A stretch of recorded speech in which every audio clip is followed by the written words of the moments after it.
All right, let's do the Mr. Rogers intro on this one.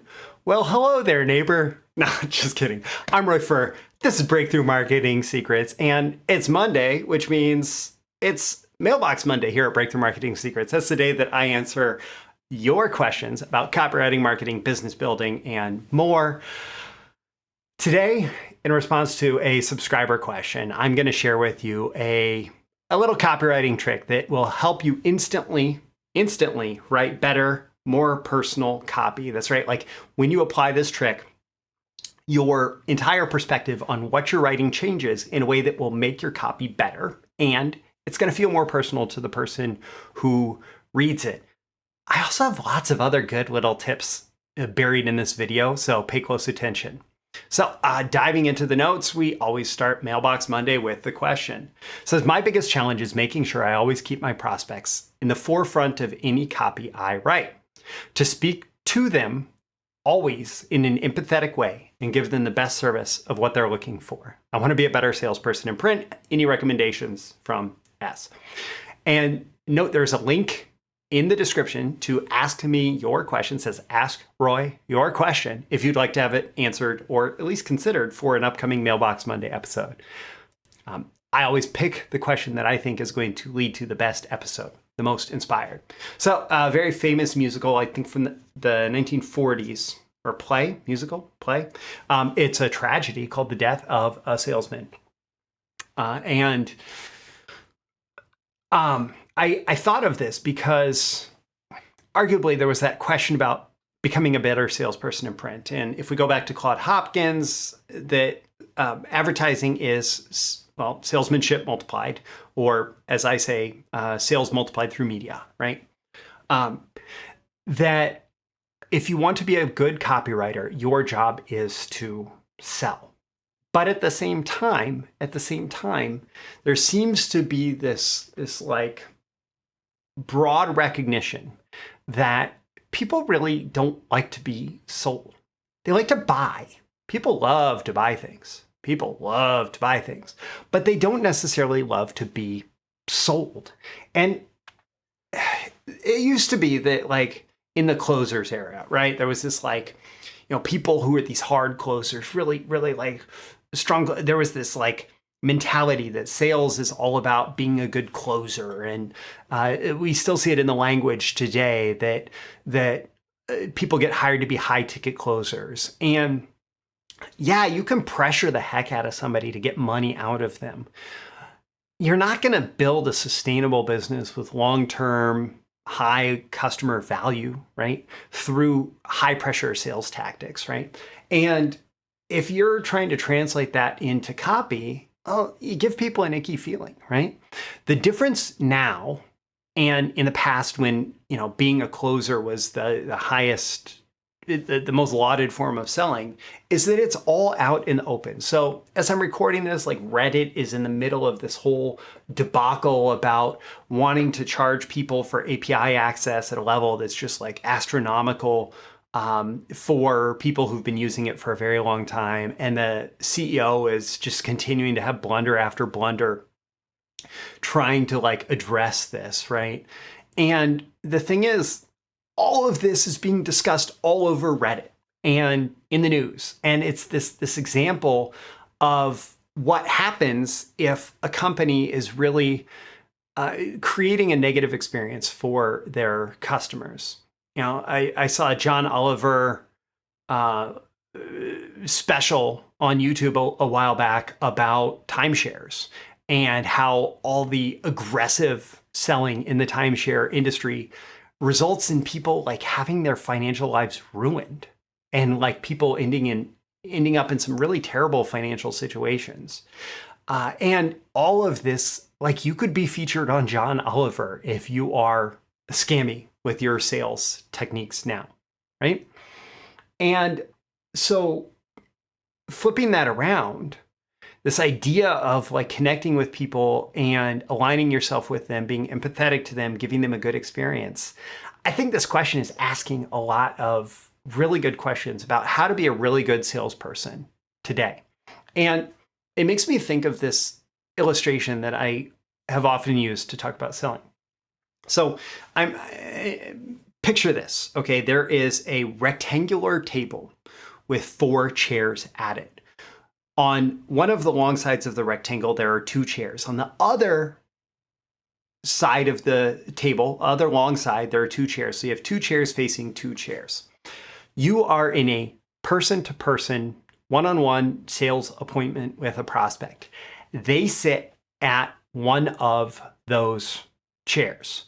Now, that leaves 3 chairs. You can either sit across from them, or diagonal from them, or next to them. You can sit across from them, diagonal from them, or next to them. Which one do you choose? Think about it for a second. Which are you going to choose? Are you going to sit across from your prospect? Are you going to sit diagonal from them, or are you going to sit next to them? My recommendation here, and let's just imagine that this is like in a coffee shop or somewhere. My recommendation here is to sit next to them, especially if you have any papers or anything that you want to show them. You want to sit next to them, hopefully the table's big enough that everybody still feels like they have enough personal space, but you want to sit next to them because instead of putting you face to face, nose to nose, toes to toes, head to head, conflict, you're alongside of them. You're coming alongside of them for making the decision. And that posturing, okay, and we could say diagonal, and maybe diagonal is better than head to head. And maybe diagonal works if you just really need to fill up the table, right? But this idea of being next to them, come sit next to me at the table and help me figure out which way I need to go. This posture also applies in writing copy.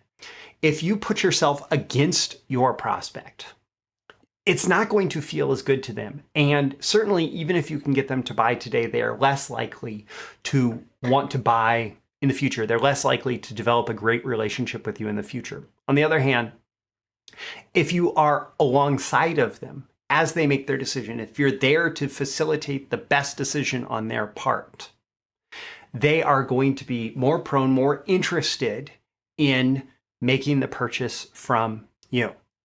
And that brings me to this idea of the power of the personal is if you can feel like you make a personal connection, and I'm not saying personalize, like saying their name 50 times in the copy or anything like that. What I'm saying is like when you are personal in your communication, you're going to connect with them in that way. If you imagine yourself sitting down next to this person, right? And this isn't even the copywriting trick. This is just like sales positioning, right? If you imagine yourself sitting down next to the person and helping them make the best decision, figure out what their best decision is, right? And you connect with them in a personal way where it's about supporting them in that decision-making process, this will make you a better salesperson in print. Now, I got more fun stories, and this, like for whatever reason, they're all coming out in today's episode.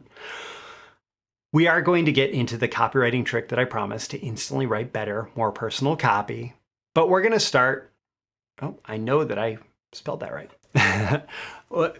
For those of you who are listening, I always share the notes on the video version of this that's posted on YouTube, and it had Marty Edelston's name marked as a typo, but it's not. So Bill Jamie, very famous copywriter, one of the greatest copywriters of all time as far as selling magazine subscriptions. And he was personal friends with Marty Edelston. They did not work together. Bill Jamie always said that he didn't want to have to compete with Marty Edelston's copywriters, who included people like Eugene Schwartz and Mel Martin and Gary Bencivenga and so many great copywriters. So Bill Jamie and Marty Edelston would write letters back and forth to each other. And on one of those letters, and these were personal letters, on one of those letters, on the outside of the envelope, Bill Jamie wrote deeply and irrevocably personal. Deeply and irrevocably personal.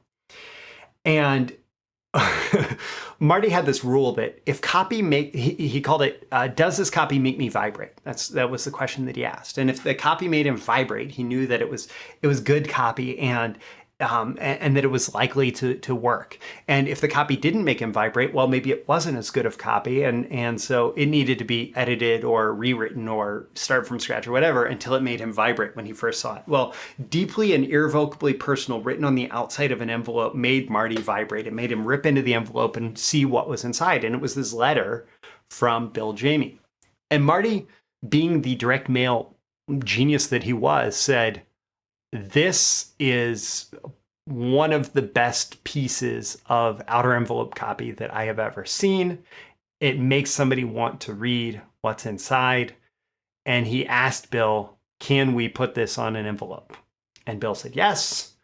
And so there was a package that I think it was Mel Martin was working on at the time, or had written at the time, and they tested this on the envelope. They tested deeply and irrevocably personal, and oh my goodness, it worked. And then they made the font bigger, and oh my goodness, it worked better. And then they made the font fill every square inch of the front of the envelope that they could, and it made it work better. And Marty did end up writing Bill Jamie a check, but apparently every personal letter that Bill sent to Marty after that did not have anything written on the outside of the envelope. So deeply and irrevocably personal. Well, how do you write copy that feels deeply and irrevocably personal? Here's the little trick. Don't write that like you're writing copy. Don't write copy. Don't be a copywriter. Don't think of yourself as a copywriter.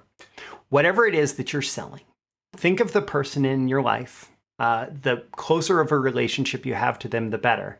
Think of a person in your life who would be interested in that offer. And sit down and instead of writing copy, write it as a letter to them. Write about that to them. Say, like, just everything that you would tell that person who you love, who you respect, whose opinion you cherish, who you want to maintain your great reputation with them, all of that, right? Write that letter to them. Write it in a deeply and irrevocably personal way. And write that letter to them. And then later, when you're done writing it, come back and turn it into whatever copy format you need it to be, right? Without taking away that personal feel. So this whole idea, and this can apply to email copy, it can apply to video sales letters, it can apply to across the board. Think of it as if you're writing a letter to a friend whose opinion of you hold very, very dear. And think of that person. Think of that person in particular, and then write to them. And your copy will be far more empathetic, far more personal, far more connecting, far more persuasive, far more like grounded in actually being a human-to-human communication.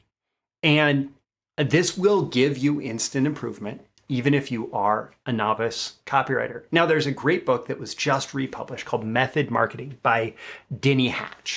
And what I love about this book, I think it's one of the best books on copywriting that there is. Before it was republished, you had to pay like $50 for a used copy, and that price just kept going up.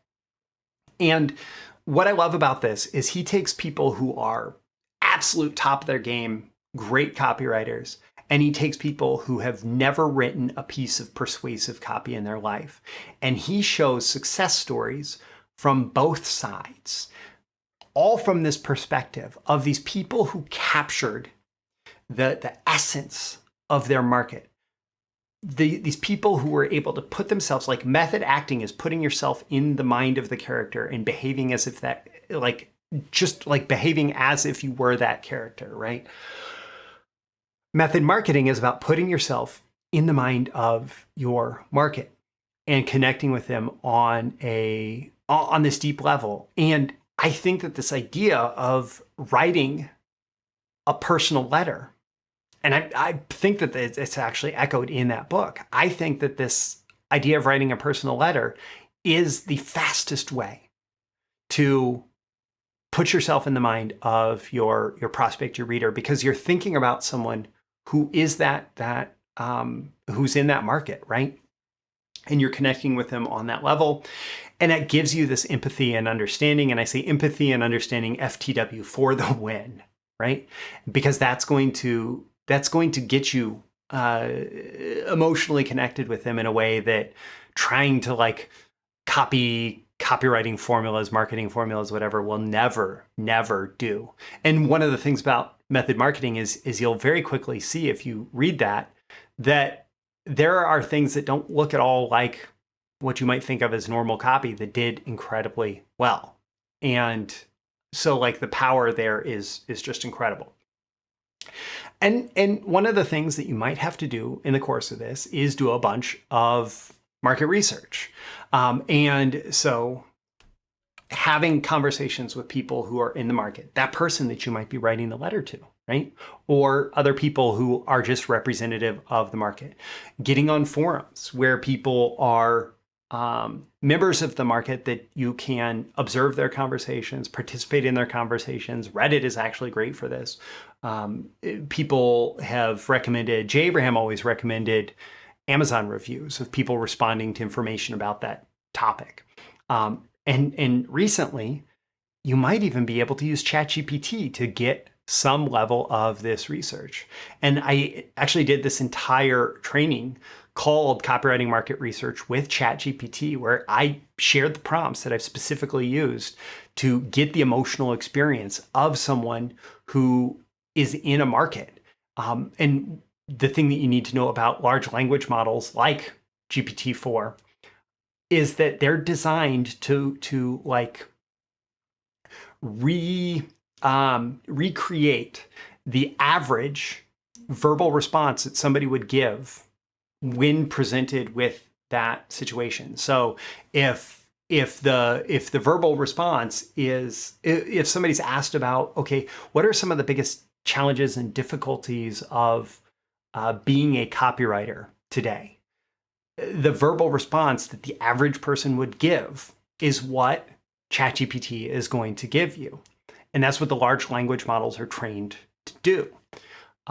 And so being able to go to a market that you don't know, and I used bladder leakage as an example because I didn't know that market at all, but it was like a top 3 product on ClickBank.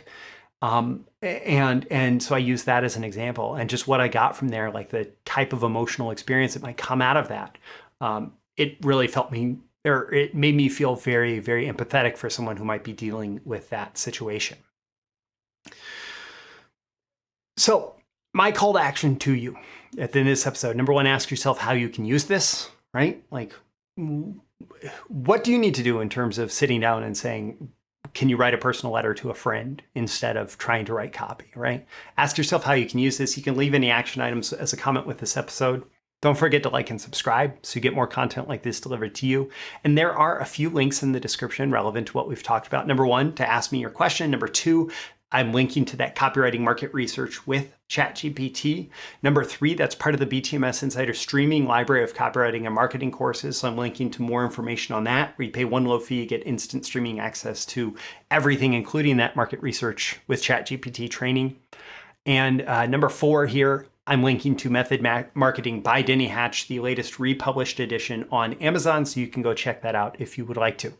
I'm Roy Furr, this is Breakthrough Marketing Secrets, and I'll catch you again in the next episode. See you soon. Bye. Thank you once again for tuning in to this daily episode of Breakthrough Marketing Secrets. Remember, check out the links with this episode for even more value. Now make sure you like, comment, share, subscribe, and engage in every way you can to keep this show going and growing and delivering daily value to you. I'll catch you soon for your next big breakthrough.